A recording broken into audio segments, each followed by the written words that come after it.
Welcome to the Introductions to Python Web Conference coming up here in 2022. I'm super excited that in just over a little bit of a month, we're going to be all together for our virtual conference.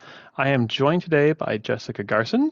If you can just quickly tell us who you are and why you're excited to be here. So my name is Jessica. I am a developer advocate at Twitter, and I am really excited about this conference. When I first started writing code in Python, it was really hard to make internet happen.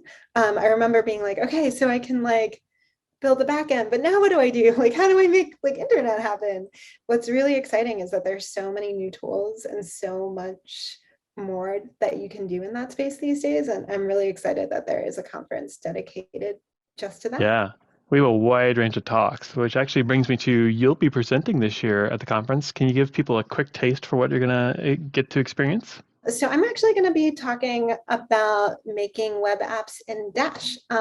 We launched a search tweets count endpoint last year, and I heard a lot about Dash in terms of making dashboards or taking a data visualization and turning it into a website really quickly, and just knew it was a thing but never used it. And then I did it and it was so easy, and so I felt like I unlocked some secret, and I was like, wow, a previous version of myself really could have used this talk. What are you looking forward to during Python Web Conference for yourself? There are just so many speakers, and I'm just really excited to learn about Python Web. I think that there's just so much that you can do in the space, and I'm really excited to learn from others.